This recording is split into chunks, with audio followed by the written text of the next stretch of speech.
జ్యోతిష శాస్త్రం ప్రకారం 2025వ సంవత్సరం జనవరి నెల 10వ తేదీ శుక్రవారం రోజున వృశ్చిక రాశి వారు ఎటువంటి శుభ అశుభ ఫలితాలను పొందుతారో తెలుసుకోవాలంటే ఈ వీడియోని స్కిప్ చేయకుండా పూర్తిగా చూడండి.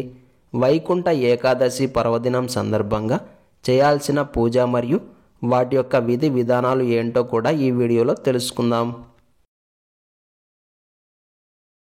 ఈ జనవరి 10వ తేదీ శుక్రవారం రోజు వృశ్చిక రాశి వారు ఏ పని చేసినా ఆడుతూ పాడుతూ చేస్తారు. కూల్గా ఉంటారు, ప్రశాంతంగా ఆలోచిస్తారు, భవిష్యత్తు పట్ల క్లారిటీకి వస్తారు, మంచిగా మాట్లాడుతారు. శాంతం మరియు మౌనం ఈ రెండు ఈరోజు మీలో ఉండే మంచి సద్గుణాలు అవుతాయి. ఎవరిని కూడా కోప్పడరు, దూషించరు. ఇంకా స్పష్టంగా చెప్పాలంటే అందరినీ ప్రేమిస్తారు. ప్రశాంతంగా మీ పని మీరు చేసుకుంటారు. కుదిరితే ఎదుటివారికి సహాయం కూడా చేస్తారు. ఒక్క మాటలో చెప్పాలంటే అన్ని రకాల తలనొప్పులను పక్కన పెట్టేసి నింపాదిగా ఉంటారు. ఈరోజు వృశ్చిక రాశి వారికి ఎదుటివారితో చేసే చర్చలు ఫలిస్తాయి. మీటింగ్స్ విజయవంతం అవుతాయి. చిన్న చర్చ పెద్ద చర్చ అన్న తేడా లేకుండా సక్సెస్ మీ సొంతం అవుతుంది. ఇందులో మాత్రం ఎలాంటి సందేహం లేదు. ఆరోగ్యం బాగుంటుంది. హ్యాపీగా ఉంటారు. నచ్చిన భోజనం చేస్తారు. కంటి నిండా నిద్రపోతారు. వ్యాపారాలు మరియు క్రయ విక్రయాలు లాభసాటిగా కొనసాగుతాయి. ఉద్యోగస్తులకు వర్క్ టెన్షన్ తగ్గుతుంది. మీకు అప్పగించిన పనులను ఇన్ టైంకి పూర్తి చేస్తారు. మరోవైపు కుటుంబ పరంగా చాలా బాగుంది. ఇంటిల్లిపాది సంతోషంగా ఉంటారు. నూతన వస్త్రాభరణాలను కొనుగోలు చేస్తారు. స్నేహాలు మరింతగా వృద్ధి చెందుతాయి. బంధుత్వాలు బలపడతాయి. మొత్తం మీద ఈ రోజంతా వృశ్చిక రాశి వారికి సూపర్ డూపర్గా ఉంటుంది. ఈ శుక్రవారం రోజు వృశ్చిక రాశి వారు గులాబీ రంగు దుస్తులను ధరించకండి. నృసింహ కరావాలమ్మ స్తోత్రాన్ని పారాయణం చేయండి.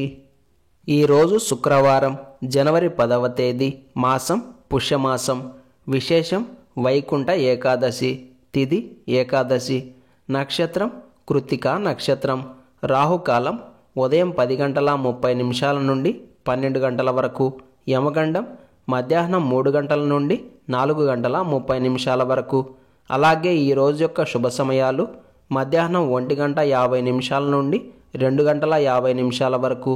ఈ రోజు యొక్క పంచాంగం ప్రకారం అప్పులను తీర్చడానికి, నూతన ఔషధాలను స్వీకరించడానికి, పరిచయాలకు, తాకట్టులకు, రుణాలకు కాలం అనుకూలంగా ఉంది. ఈ శుక్రవారం రోజు వచ్చిన పుష్యమాస శుద్ధ ఏకాదశికి పుత్రదా ఏకాదశి అనే పేరు కూడా ఉంది. సంతానం లేనివారు ఈ రోజున శ్రీ వెంకటేశ్వర స్వామివారిని భక్తి శ్రద్ధలతోటి పూజిస్తే విశేషమైన సంతానం కలుగుతుంది అని ధర్మశాస్త్రాలు చెబుతున్నాయి. ఈ వైకుంఠ ఏకాదశి పర్వదినం సందర్భంగా మనమంతా ఓం లక్ష్మీ నారాయణాయ నమః అనే మంత్రాన్ని ప్రతిక్షణం జపిస్తూ ఉండాలి. ఈ మంత్రం ఈ రోజున ఒక్కసారి జపిస్తే 1000 సార్లు జపించిన పుణ్యం కలుగుతుంది. కాబట్టి మనమంతా ఈ దివ్యమైన మంత్రాన్ని పదే పదే జపించి నారాయణ కృపకు పాత్రులవుదాం. ఈ శుక్రవారం రోజు సాయంత్రం ఇంటికి పట్టిన దరిద్రం పీడ వదిలేందుకు, నెగిటివ్ ఎనర్జీ దూరం అయ్యేందుకు, దైవానుగ్రహం కలిగేందుకు గోమతి చక్రాల పొడితో ధూపం వేయాలి.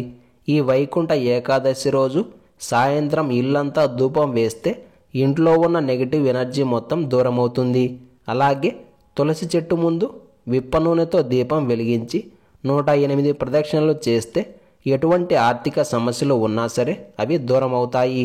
అదేవిధంగా శివలింగాన్ని ద్రాక్ష రసంతో కానీ, తేనెతో కానీ, పాలతో కానీ అభిషేకించండి.